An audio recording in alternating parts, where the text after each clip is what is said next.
Kannauj breaking. नेता विरोधी दल माता प्रसाद पांडे का भाजपा पर हमला। मोदी सरकार के 11 साल पूरे होने की उपलब्धियों पर साधा निशाना। कहा वह उपलब्धियां गिना रहे, हम उनकी कमियां गिना रहे। मुलायम सिंह यादव को किसानों का मसीहा बताते हुए कहा, जितना किसानों के लिए उन्होंने किया किसी ने नहीं किया। जिला पंचायत द्वारा हरसेन में सड़क तोड़ नाला बनाने के मामले पर कहा, विधानसभा में उठाऊंगा मुद्दा। बेरोजगारी, सामाजिक समरसता और सबका विकास के मुद्दे पर 2027 का चुनाव लड़ेगी सपा। माता प्रसाद। सपा सरकार बनने पर सभी रुके हुए विकास कार्य पूरा कराने की कही बात। जिला पंचायत कन्नौज सहित सभी विभागों में जमकर भ्रष्टाचार की कही बात और जांच की बात कही। मकरंद नगर स्थित सपा नेता बउवन तिवारी के पेट्रोल पंप पर भंडारे में शामिल होने आए नेता विरोधी ने पत्रकारों से की बात। एक राजनीतिक विचार, सत्ता जब तक आप सत्ता पर काबिल नहीं होगे, आपके विचारधारा का आदमी नहीं बैठेगा, तो आपकी जिज्ञासा शांत नहीं होगी। इसलिए सत्ता के प्राप्ति के लिए इस तरह के गठबंधन बनाए जाते हैं और ये इनके भले के, क्योंकि दलित, उपेक्षित, पीड़ित थे। आज भी हमारे गांव में, आपके गांव में अनुसूचित जाति के लोग बहुत ही पिछड़े। आपके यहाँ तो काफी संपन्न है, हमारे यहाँ बहुत ही पिछड़े। आज भी वो चारपाई पे नहीं बैठते किसी के प्रभुत्व वर्ग के सामने, कोई जूता पहन के दरवाजे पर नहीं बैठते। तो ये जो प्रथाएं हैं, इन प्रथाओं को दूर करने के लिए और इनमें जागृति पैदा करने के लिए इस बात की जाती है। अब जहाँ तक शासन की बात है, वाल्मीकि जी का कब चलता था? जब भगवान राम सिंहासन पर थे। तो जब सिंहासन पर थे तभी चलता था। आप बनाने वाले हो, खुद सिंहासन पर बैठ कर चलाने वाले नहीं हो। इसलिए ये मन से आपको निकाल देना चाहिए कि सिंहासन हमारे ही हाथ में है। क्योंकि सिंहासन आप कैसे पाओ? पहले एक राजा होता था, उसका एक मंत्री होता था, पंडित जी, और उनके पुत्र हो जाते थे, उनके राजा के पुत्र के मंत्री। एक वंशावली चलती। आपका सम्मान समान में तब था जब आप सत्ता के निकट थे। सत्ता से आपकी दूरी आपको समाज के सम्मान में कमी लाती है। इसलिए आप सबको, हम सबको मिलकर इस बात का प्रयोग करना चाहिए कि सत्ता किसी न किसी, हमारे किसी बहाने किसी के हाथ में आवे जो हमारे लिए काम करे।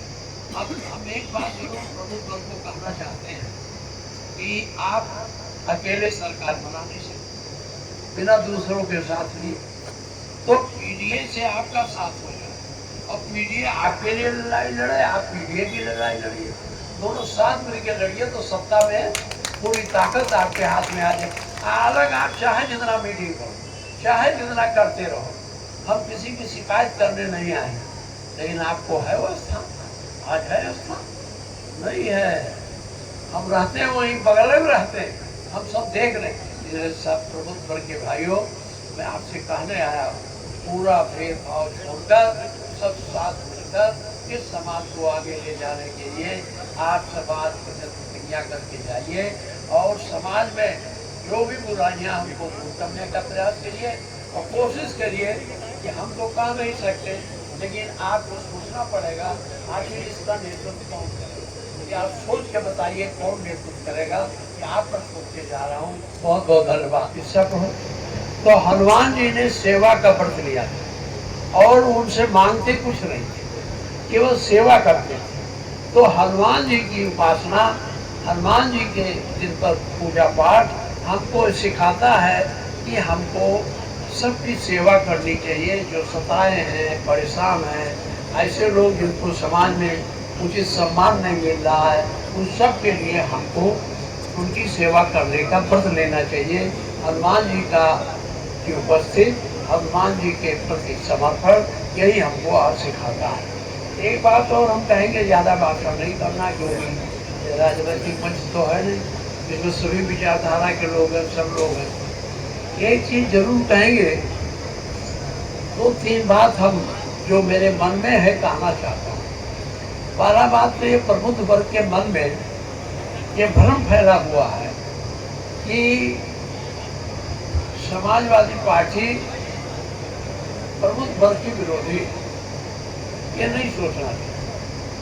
अगर हमारी पार्टी प्रबुद्ध वर्ग की विरोधी होती तो आज अखिलेश जी जिस कुर्सी से गए हैं, वे ब्राह्मण हूँ, पांडे हूँ, सनातनी हूँ, आज उस कुर्सी पर उन्होंने मुझे बैठाया। बहुत लोग को बैठा सकते थे, लेकिन उन्होंने कहा नहीं, यही योग नहीं, यही यहाँ बैठे। तो आपका सम्मान समाज में रहा, समाज में प्रबुद्ध वर्ग का सम्मान रहा, इसलिए रहा कि आप सबके सेवा में रत रहे। हनुमान जी के भाव से सबकी सेवा करते थे, इसलिए सभी आपकी पूजा करते थे। मुझे याद है मेरे गांव में पंडित जी कथा सुनाने आते, सत्यनारायण व्रत कथा। अब प्रथा है कि नहीं, पहले पूर्णिमा को सुना जाता है, तो हमारे यहाँ भी पूर्णिमा की मेरी माँ कथा सुना सकती थी, सत्यनारायण व्रत कथा। और उस व्रत कथा में पंडित जी आते थे, पूजा पाठ करते थे, हम भी उनका पैर धोकर चरणामृत लेते थे। मेरे गांव के मेरे घर के बदल में यादव जी रहते थे, वो भी पूर्णिमा की कथा सुनते थे। वो पंडित जी का पैर धो करके वो भी चरणामृत लेते थे जैसे हमने। यानी आपका सम्मान आपके सेवा भाव से समाज में मौजूद है। ये माना जाता था कि समाज को आप दिशा देते, मुसीबत उठा दें, तो सत्ता नहीं लेते। वाल्मीकि जी सत्ता लिए, राम को बनाए, उनके सलाहकार बन के काम किए, अपनी योजनाएं उनसे काफी लागू करवाई, सब कुछ किया। चंद्रगुप्त मौर्य कौन बनाया? चाणक्य ने बनाया ना। तो चाणक्य ने चंद्रगुप्त मौर्य को सम्राट बना दिया, और चाणक्य ने अपने विवेक से चंद्रगुप्त को समझा करके उन नीतियों को लागू किया जो सबके लिए फायदेमंद रही। आज वो स्थिति फिर पैदा हुआ। अब हमारे बहुत सारे लोग हैं, मैं इसमें पंडित जी भी होंगे, प्रबुद्ध वर्ग के भी लोग हैं, वो हमसे सवाल पूछा जाता, अभी पूछेगा ये जो पत्रकार है कि साहब ये आपके यहाँ ये पीडीए चल गया है। मुलायम सिंह ने सबसे ज़्यादा काम अगर किसानों के लिए इस देश में किसी ने किया है तो उन्होंने किया है। देखिए, सबसे पहले किसान जो नहरों का पानी जाता है उससे काफ़ी परेशान किया जाता था। खेत के बगल से पानी चला जाता था, पानी चलाया हो न चलाया हो, सुनो धैर्य से, तो उस खेत का पानी लग जाता था। सुनिए, हम सुन लीजिए, हम बता दें, किसान वाला ने तो राजाघात हो रहा था। तो उन्होंने सबसे पहले नहरों का पानी माफ किया, ट्यूबवेल का पानी फ्री कर दिया। जो ये कुएं जो उससे चल रहे थे उसके लिए भी ऑर्डर उन्होंने किया था। करते करते हमारी सरकार चली, बिजली से जो चलते हैं। और दूसरा काम उन्होंने सबसे पहले किया कि किसान सम्मान निधि बढ़ाए। सम्मान निधि का माने यह है कि अगर कहीं किसान को जिसके नाम से 1 इंच भी जमीन है, कहीं चोट लग गई, गिर गया, बेहोश हो गया, मर गया, तो उसके लिए 5 लाख रुपए की रोक। उन्होंने तो 1 लाख की थी, बाद में अखिलेश ने 2 लाख किया, बाद में अखिलेश ने 5 लाख बढ़ा दिया। किसानों के लिए 5 लाख रुपया, कहीं एक्सीडेंट हो 5 लाख उसे मिल जाता है। अगर घर का बच्चा चला गया तो 5 लाख उसे मिल जाता है। दूसरी बात जो किसानों के लिए किया, किसानों की पेंशन योजना अखिलेश समाजवादी पार्टी की चलाई हुई है। किसानों के लिए बहुत सारी योजनाएं हैं, मैं और योजनाओं को नहीं, ये बताओ 102 है, 102 है, 108 है, ये सब किसान के हित में है कि नहीं? 100 नंबर है कि नहीं? तो कैसे अब इन्होंने कुछ चलाया हो तो बताओ, इन्होंने किसानों को दिया हो तो बताओ, इनकी क्या कोई एक बात बता दें मैंने किसानों के लिए किया, बता दें। वहाँ एक कन्नौज में एक गांव है जहीरापुर, हाँ। कभी समाजवादी पार्टी ने जनेश्वर मिश्र के नाम से एक सड़क निर्माण कराया था, हाँ। आज वहाँ पर जिला पंचायत के द्वारा उस रोड को हटाकर नाले का निर्माण किया जा रहा है, जबकि जो है जिला पंचायत के अरे आप हमको कागज दीजिए, हम कल इसको कन्नौज में सपा सरकार की सभी योजनाएं असल में लटकी हैं। बोलिए हाँ, और सिंचाई विभाग के चीफ इंजीनियर और उनके सचिव से बात करेंगे कि ये जब बनी थी पंचायत सड़क तो उसको नाले में परिवर्तित करने का क्या कारण पूछेंगे ना। नेताजी, केंद्र सरकार के 11 साल हो गए जो अब अपनी उपलब्धियां गिना रहे हैं, इस पर क्या कहेंगे आप?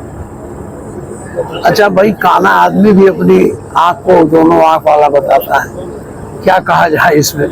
अरे उनकी वो है, वो अपनी उपलब्धियां गिना रहे हैं, हम उनकी कमियां गिना रहे हैं। हेलीकॉप्टर से किसानों की समस्याएं जानने में कितना जो है हम मिलती है, कितना फल मिलता है? हेलीकॉप्टर से अगर समस्याओं को जानने की कोशिश की जाए किसी हम पूरी बात आपकी समझ नहीं पा रहे हैं। नेता के द्वारा अगर हेलीकॉप्टर से किसानों की समस्याएं जानने की कोशिश की जाए तो योगी देखिए, वो हम आप ये कह रहे हो ना, योगी को मैं उनके मुंह पर कहा कि आप हमारे यहाँ से, हमारे गांव के बगल से, और आप कार से जाते थे, तब आप चिल्लाते थे तहसील में भ्रष्टाचार है, थाने में भ्रष्टाचार। अब आप हेलीकॉप्टर से जाते हो महाराज, आप हमारे बगल से फिर चलो ना, कार से हमारे साथ चलो, हम तहसील में आपको दिखाएं क्या हो रहा है। तहसील में कितना भ्रष्टाचार है, थाने में कितना भ्रष्टाचार है, नरेगा में कितना भ्रष्टाचार है, चल के देखो तो चुप हो जाती है। वो कोई मुख्यमंत्री से पहले जो हम कर रहे हैं वही ना पोजीशन लोग कर रहे थे। हाँ, 27 में अभी 2 सालें बाकी हैं चुनाव में, विधानसभा के चुनाव। आपकी जिला अध्यक्ष जो एक यहाँ पे छिबरामऊ सीट की घोषणा की गई, जिसको लेकर काफी अफरा तफरी का कार्यकर्ता। देखिए ये अब हमें इस बारे में कोई जानकारी है नहीं, आप कह रहे हैं। सुनिए, सुनिए, अब ये सब आपका कहना, अभी हम इसके बारे में कुछ कह नहीं सकते जब तक इसके बारे में जिला अध्यक्ष से हम बात न करके अपने राष्ट्रीय अध्यक्ष से बात कर लेंगे कि क्या मामला है। योगी सरकार 0 टॉलरेंस की बात करती है। एक जिला पंचायत के बाबू का ऑडियो वायरल हो रहा है जिसमें वो रिश्वत मांगने की बात कर रहा है, क्या कहेंगे? एक जिला पंचायत के बाबू का ऑडियो वायरल है जिसमें वो रिश्वत मांगने की बात कर रहा है, और ये भी कह रहा है कि शासन में 12 लाख रुपए मांगेंगे मुझे अधिकारी बनाने के शासन भेजने के लिए। ये बताओ, आप लोग पत्रकार, ये इससे अलग सोचो क्या हो रहा है कि नहीं हो रहा, हो रहा है कि नहीं हो रहा है, चारों तरफ रोज इनके पकड़े भी जा रहे हैं लोग, इनके सीबीआई के लोग पकड़ रहे हैं, सारे लोग पकड़े नहीं जा रहे हैं, तो भूसे में तो पकड़े जाते हैं। सर, इस बार चुनावी मुद्दा क्या होगा? हमारा चुनावी मुद्दा होगा बेरोजगारी, लोगों को रोजगार देना, हमारा मुद्दा हो सामाजिक समरसता, हमारा मुद्दा होगा ये सामाजिक समरसता के साथ साथ सबके विकास की बात है। 27 की अगर बात की है, क्या तैयारियां चल रही हैं? हमारी 27 की हमारी पूरी तैयारी बन जाने। अब जो आपका 24 का चुनाव हुआ, उससे क्या लगता है कि हमारी सरकार अब नहीं बनेगी? हाँ, पूछो। में सपा शासन में जो योजनाएं बनी है वो आज खंडर बनी पड़ी है, उसके लिए विपक्ष कब आवाज उठाएगा? देखा, आवाज हमारे अखिलेश जी हमेशा उठाते रहते हैं, ट्वीट करते हैं। जब असेंबली में गए तो असेंबली में उठाते थे, हम लोग उनके पीछे रहते थे। ऐसा जो योजनाएं हैं, अब फिर अखिलेश जी आएंगे तो उसको बढ़ाएंगे, और हम लोग मान के चल रहे हैं कि अपनी समाजवादी पार्टी की सरकार बनेगी। आपको नहीं लग रहा? समाजवादी